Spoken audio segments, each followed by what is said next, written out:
That's like that's not even dad rock. Like that's like yacht That rock. transcends That's what they call dad it. rock. Yo, yacht rock is fire. All No, yacht it shit, is rock. not, Trent. Yes, it is. We are not going to give praise to Huey Lewis in the news on this fucking podcast. No Huey, no lose, no thank you. You like Huey Lewis in the news? You like Huey Lewis? Oh, Jesus. too hip to be square.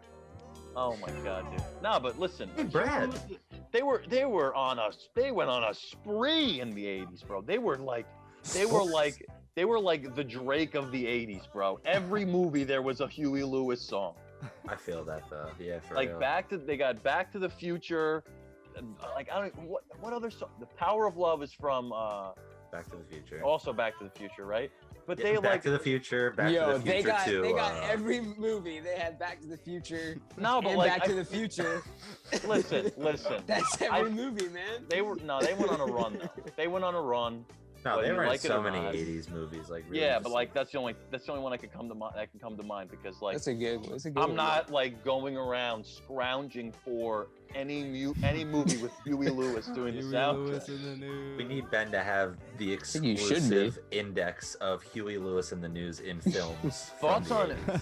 80s. I have the I'll biggest just do Huey a Lewis in the questions- news I'll do vinyl a catalog questions thing. in the northern United States. Rank Rank Huey your Lewis favorite- 80s rank- appearances. Rank your favorite Huey Lewis curated soundtracks of the 1980s. Like, go fuck yourself. I'm not doing that.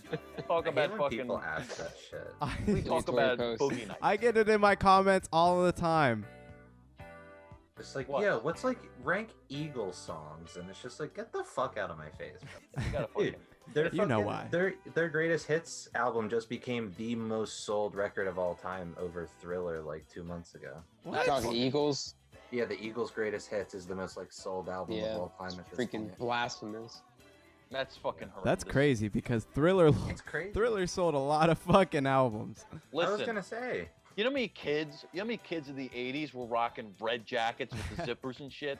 Dude, no one, like, the Eagles is just constant decades of just barraging you with Hotel California until you just cave and buy the whole record, and boom. Greatest Hits is now the best sold, and nothing comes close to Thriller.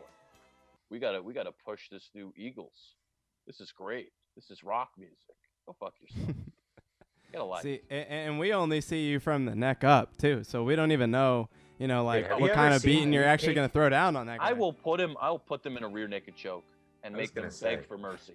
Ben is a Like Ben from the gigantic neck boy. up is crazy, like compared to Ben from the neck down. No, look at like from right here. I look like a respectable guy. I look like I have a nice job. I may be an accountant. but then you maybe go to a the lower. librarian, But then I'll just fucking kick your ass.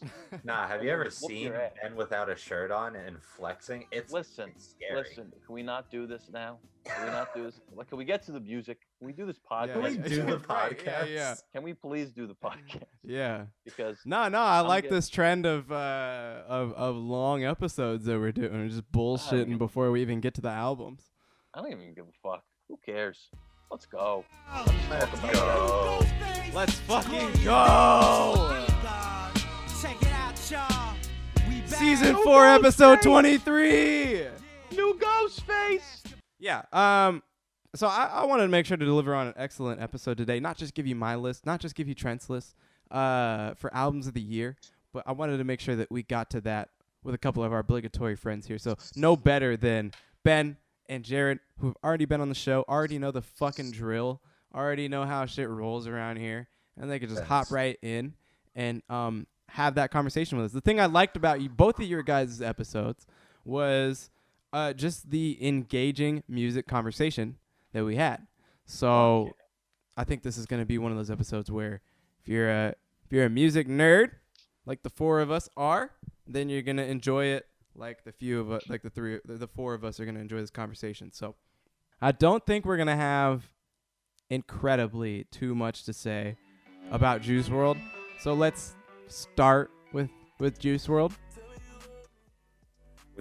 And unless anyone would like to break out with something that they would like to say about Juice WRLD or the project, then I'll carry on. So to get real on Juice WRLD, the hard thing for me is I feel like he did make a serious connection with his fans, and I do think, like, you know, the testament is, like you said, like, this album doing so much on the first week. But I like the fact that he passed so quickly and unexpectedly. I feel like leaves so much on the table for him as an artist. So, you know, like, and I wanted to transition into this conversation a little bit. What do you expect? What do you like? What do you hope for in a posthumous album? Because in the Pop Smoke album, I feel like the set of circumstances were a little bit different. He was also taken away from us way too early, but at the same time, he was walking up to this debut album. So in a sense, for a lot of people, they do want to put their whole life on the table for that debut project, and it kind of sounded that way. It kind of sounded a little bit more impactful, a little bit more important than this Juice WRLD album, though it does have the sentiments of a posthumous album. It honestly, it sounds like his third big project out, that he was just, trying to come out with some great songs, some songs that perform well. Yeah. I don't know. Like, posthumous releases are, like, so artist dependent, I guess.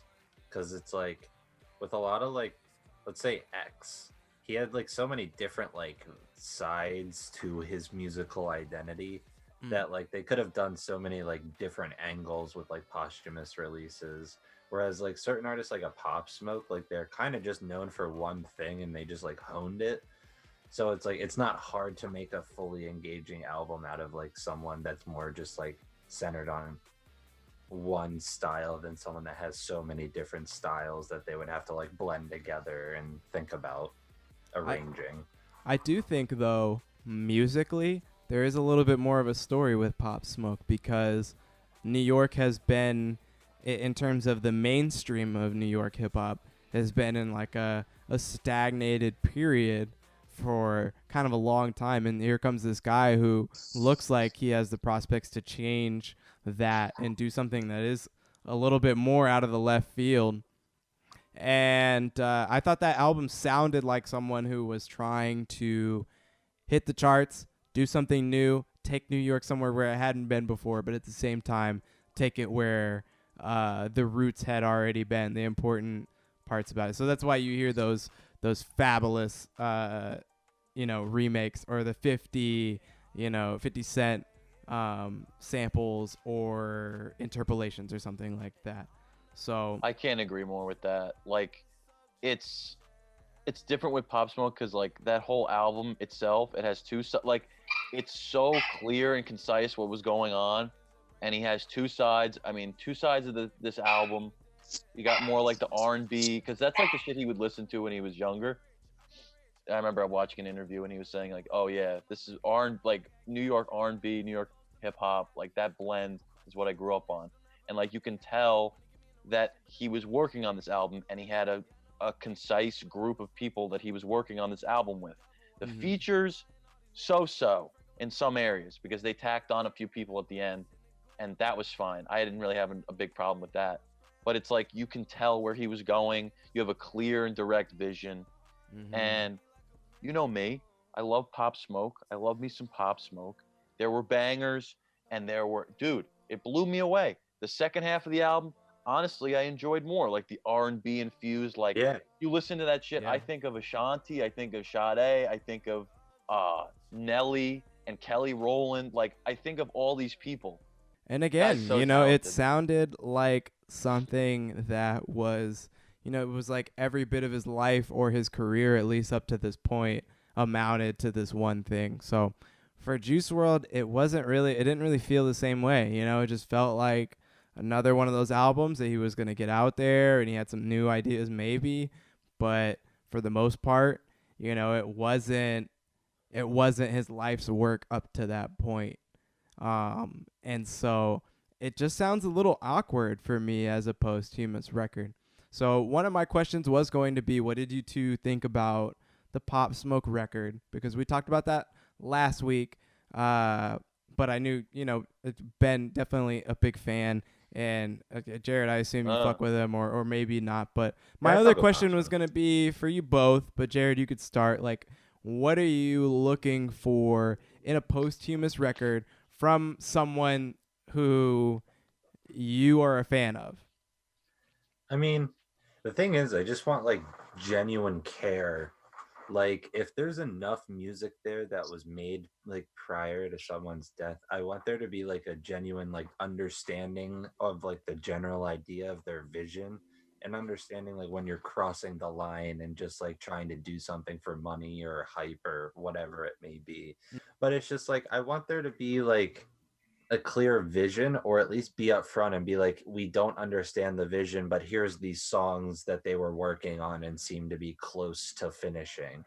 It's like, if you're just going to put it out there as like a batch of unreleased songs, put it out there as a batch of unreleased songs. Don't try and like make it into an album and like try and sell it as like this brand new piece of work as that was the unveiled. Closing piece of their discography, because I have a feeling that the Pop Smoke album might be the end all be all. Maybe they do a deluxe, or they add some other. Well, they will do a deluxe, and maybe I'm hoping, like Ben said, that they don't do a second album. I would like for them to just leave it at this.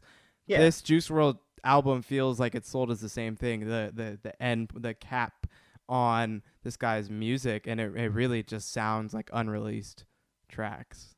Yeah. Unfortunately, can't say I love it. Doesn't seem like any of us are all that jazzed about it. But I want to know what the hell Trent is listening to right now, because he had that stank. Yeah, he's vibing, dude. He had that stank face. Kanye bobbing on the airplane. Yeah, I want to know. Oh, he's listening to Saw Baby. You know what? I didn't fucking. That's funny, because of all the albums that came out this week, there was only one album I was anticipating, and it was the Saw Baby album, and I don't even think we're going to talk really about it. But I think this motherfucker is so fire. So majestic. Sounds like Blade. Yeah, if Blade was Dev. nice. Yeah, Dev, you were shitting on the Blade. Yeah, if Blade was nice, that's what this would sound like. I can confidently say that Blade is better than that. However, it could grow on me. This little Saw Baby, man. Oh, man. I love Saw Baby. And you know I love Saw Baby because he's got hits like Anime World. You know? Wow, this isn't Reptilian Boys Club. I was just gonna say, it sounds like Reptilian Club Boys. He's got bangers like Outstanding. He's tight with 21 Savage. So he's got the bangers. But then he's also got jams like Purple Ape. You know, shit you just absolutely smoked out to. You know, shit that just like... If you've ever seen... there's a great video of me eating a peanut butter and jelly sandwich to this song. Oh, yeah? Yeah. It's on my IG. It's on my IGTV. Check that out. Yeah. But I'm just here to let the people know that Saw Baby has jams. When we come back for season 5, I'm sure we'll do a best of July episode, and I'm sure this Barnacles by Saw Baby album will make it in there. But I just want to let people know to make sure that they listen to it. To be honest with you guys, I'm like doing Zoom on my phone, and the way the phone is formatted is like you can only see one person at a time. So I had no idea you guys could see me vibing to Tongue Demon by Saw Baby. No, I got the full computer set up, dude. We got the scoop. Yeah, no, I saw it. I was like, what is Trent doing down there? Good for him. No, he was listening to Tongue Demon. I wanted to ease ourselves into, before we really get to albums of the year and all that shit, Robert Glasper, again. We brought this up earlier. Terrace Martin, Ninth Wonder, Kamasi Washington. I feel like if you listen to this podcast, you're fairly familiar with those names. But let's see. Terrace Martin, you may know from playing saxophone, right? I think on a lot of the TDE projects. So a lot of the saxophones you hear on To Pimp a Butterfly, or previous Kendrick work, or Ab Soul has a lot of songs with Terrace Martin horns on them. Ninth Wonder, you know that fucking guy. I mean, he's only one of the greatest producers, hip-hop producers of all time, in my estimation. You know, he's down with that Little Brother group. You know, he's been making all them Rhapsody albums. He's got a lot of his own work out there as well. He also has a record label out there for himself as well. He's a G. Kamasi Washington. He's also wait. Oh, wait. Go ahead. He's also the best hip hop producer to exclusively use Fruity Loops. Fact. That's all I gotta say. Great point. He don't use nothing else. Nah, he. Shit might be pirated even. I don't know. Yeah. Probably. No, It's easy as fuck. probably. I pirated that shit. It's easy. Yeah, exactly. And one of the dopest producers to ever use FL Studios, like almost exclusively, which I think is pretty nuts. Let's see, Kamasi Washington, kind of one of the most popular names in like new jazz out there right now. Again, I don't know shit about jazz, so if you asked me about the jazz scene today, my answer would be Kamasi Washington, and that's pretty much it. That's pretty much most of what I got for you. So that goes to say his level of namesake in this genre. And then Robert Glasper would probably be the other name I would be able to reach out and mention to you about, jazz artists working today, especially those kind of infusing hip hop into their work. So I'm not gonna claim to be the most well versed in jazz in general, but that new jazz hip hop fusion, not new, but the newer generation of it. I don't know. I think Robert Glasper's sick. Black Radio is crazy. That's one of my go-to jazz records. But and then as far as Kamasi goes, he's just a freaking nut job. And the epic isn't obviously epic. It's just epic. But I don't know. I know all these guys kind of only because of Thundercat is the main reason why I even got into any of these guys. And as far as this project's concerned, I just it's so easy to listen to. It's just another Terrace Martin, especially is just known for just playing or just making smooth, easygoing music. And the Polyseeds project he did was awesome. I listened to that front to back probably 10 times in a row just because it's so replayable. And this is the same kind of thing where I can probably put this on. So I have West Side Gun on in my ear and I can't focus at all. But I'm just I don't know, the last track especially, I think it's called Love You. Love You Bad. Yeah. It's just I can't think of no. Song. Sorry. There's a track called Love You, and there's another track called Love You Bad. Yeah, Love You is it's the last track. That's I can't think of a song that I would want to listen to more driving during the summertime. It's such a snapshot of summer to me. And that's actually just Terrace Martin does that a lot for me, but it might just be that Crenshaw horn type shit that he does, just does that for me. But I don't know, the whole project is just really well rounded. Ninth Wonder I think is kind of the perfect guy to hone in everybody and not let it get too off the beaten path, which I think is easy when you're dealing with Kamasi and Robert Glasper. They can get a little not too weird, but they just get out there with it. And I think to make it more centered and hip hop focused, Ninth Wonder does a really good job of setting a foundation for the rest of those guys to kind of build on. Overall, I just think it's all these guys have been doing this for so long, and I don't know how you could ever expect them to make something subpar when you get it's a four-headed monster to do this shit. But I don't know, just fuck with the whole thing. No, I fuck with your take on there. I think something that you said that's so true is Ninth Wonder is this binding element through it that really grounds it, or grounding element that really grounds it to a hip hop space for me. because, even with the Terrace Martin and the Robert Glasper albums that came out earlier this year or semi-recently, they got those hip-hop flavors to them. But Ninth Wonder is that exclusively hip-hop element to this that really turns it into the thing that I didn't realize that I was totally looking for in hip-hop at the moment.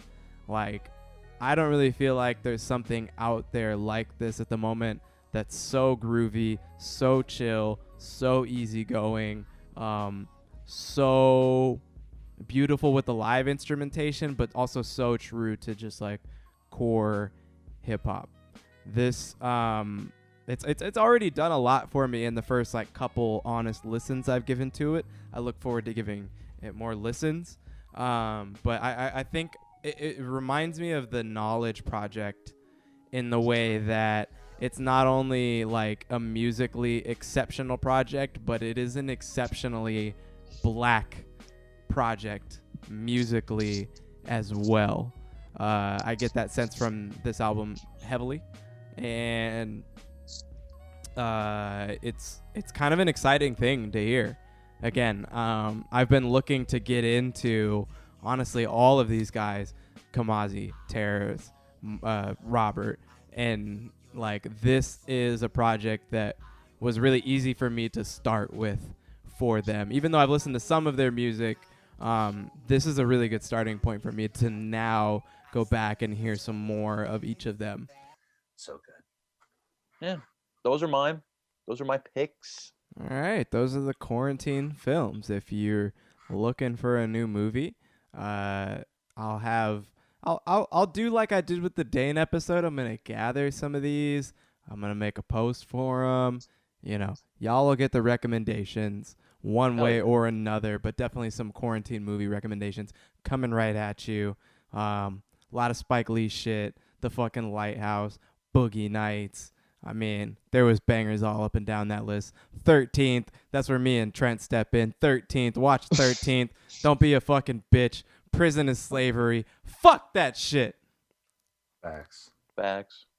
Now, let's slide into the next category. This is one of those one-off categories, and I want to ask y'all, what's the most disappointing album of 2020 for y'all? Trent. And this wasn't an immediate dislike. It just really grew off of me pretty quickly. And he's one of my favorite artists of all time. So I think we got the same one. Dev knows what I'm about to say, I think.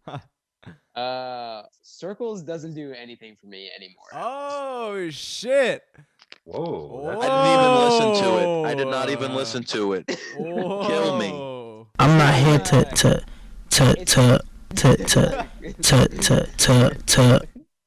The more and more that other music came out, and I totally forgot about it. And then when I revisited it, everything that I liked about it, it was lost on me. Like, I don't know. It lost its charm. It kind of just sounds like not bad, but it's just like it's just kind of boring to me. Like, I can't go through the whole thing without being like, I'm kind of over this. Trent, I think that's a great pick, though. That was a really interesting pick that I didn't think of. I'm curious about what you said, because you said you think we had the same one. Yeah, I thought we were going in the same direction here. I had Thundercat. It is what it is as my most disappointing album. That was a little disappointing. I agree with that, actually. Yeah, it was the album I said this a couple times already, that it was one of those albums that I had on my calendar that I thought, this could be really one of those top projects of the year. This could be one of those AOTY contender type projects, especially coming off the back of Drunk. Me and Trent like Drunk a lot. But now I realize, having heard it, that it was just, I feel like it's an interesting and difficult time for Thundercat to be releasing music, given that he's coming off of his biggest project. He's more popular than he was before that project. Again, I mentioned the fact that this is his first album releasing since the death of Mac Miller, a really close friend and collaborator and stuff like that. So, I don't know that I feel like this project lined up with some like yellow flags that didn't make it a bad album. I guess I want to also say that. Like, I don't think this is a bad album. I don't have like a negative review for it, but just by the standards I had set, that it was disappointing.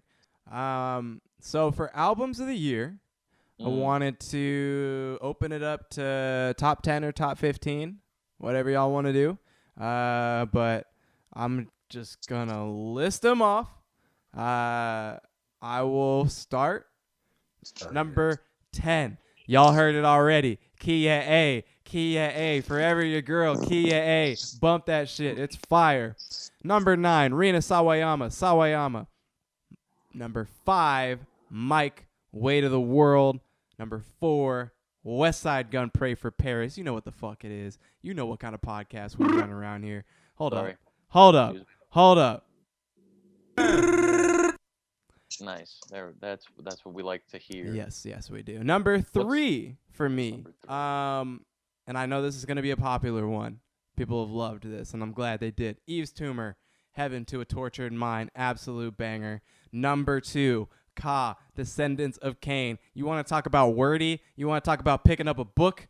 All right, this is it right here.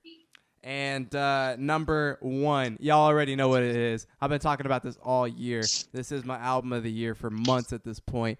The Weeknd, After Hours. And fuck it, the deluxe album version is pretty dope as well. Number 10, I have Dev's number 1 at After Hours by The Weeknd.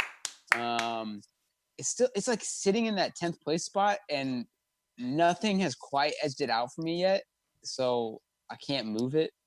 Number 9, I have that Blue Light Cemetery 2 by Slim Gorilla that I talked about. Very underrated project.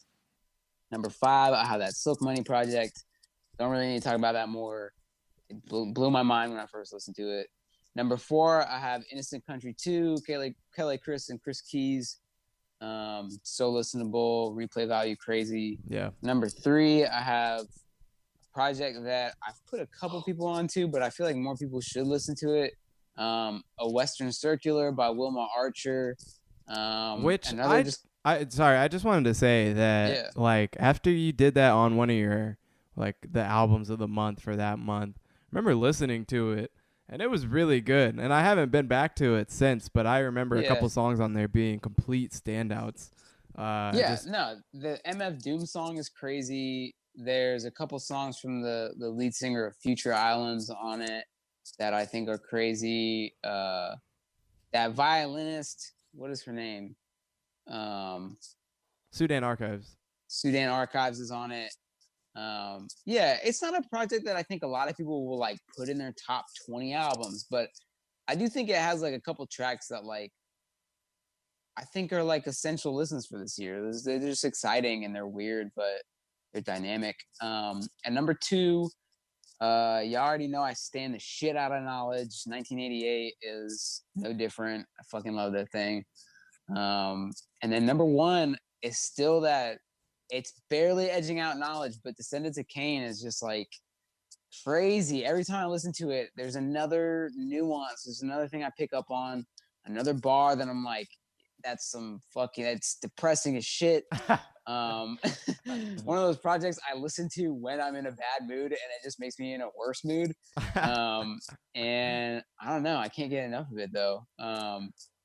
5, King Cruel, Man Alive.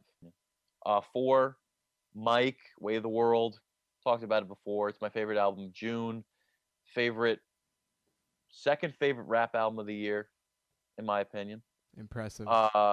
3rd, Charlie XCX, How I Feel Now. Quarantine Essential.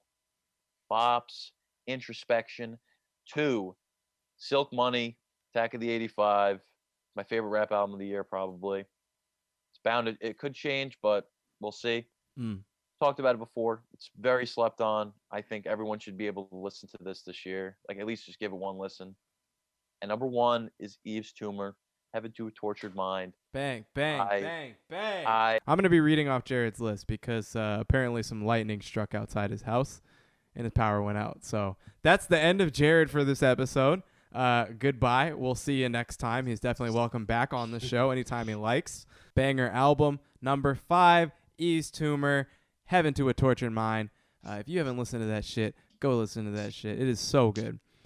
Now, I heard him make mention of this album earlier in the episode, Paysage Diver. Yeah. Diver, is it? Diver. I think it's Diver. And it's called Imwald or Imwald. Don't know what kind of album or what genre you'd throw that in, but I think. Hold on. I'm getting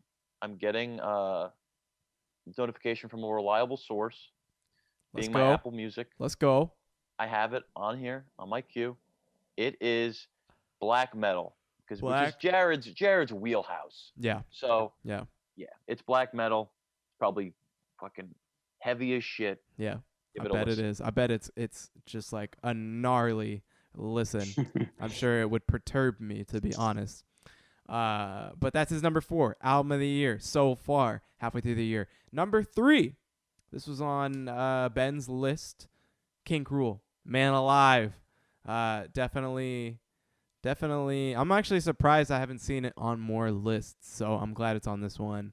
It's somewhere in my top something, but not quite 15 for me personally. Number 2, Fiona Apple, Fetch the Bolt Cutters. And then at number 1, this is like this is the Jared album, I feel like, at this point. Pink Sifu, Negro.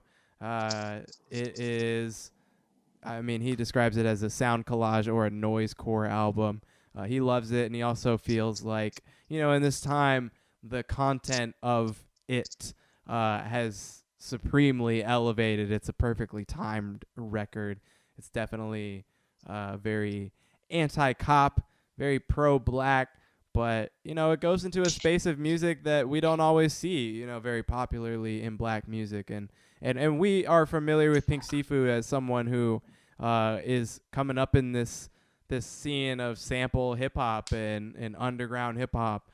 So for him to totally transmute and turn into something completely different for this record, I see why people like it so much and see it as such a profound record. And so, yeah, I'm gonna leave it at that, guys. Ben, I appreciate you for wanting to come on, like calling it out too. I had plans to get you back in here, but you said, "Nah, hurry up, get me back on. I'm trying to pod." Yeah. You were I obviously. I gotta get on the podcast grind at some point, but Yeah. definitely, it's always nice talking with you guys, and I always like talking with people that I don't always talk with about music. It's a nice little fresh little conversation, and I appreciate it. And I had a lot of fun last time. Had a lot of fun this time. Had a lot more fun this time. A lot more fun. And next time, Branched out. you're going to have even more fun. We're definitely going to bring you back. We'll definitely, I can guarantee Ben's going to be here season 5 at some point. I can guarantee Jared's going to be back here season 5 at some point. So look forward to that. Again, thank you guys for listening. Season 4, we're out. I'm really excited about season 5. So let's do that. Bridge City Boys, peace out. Ben, Thank you. Trent, thank you. It is late. Let's bounce. Late as fuck. Yeah, I got to work in the morning, so I will holla at y'all later, okay?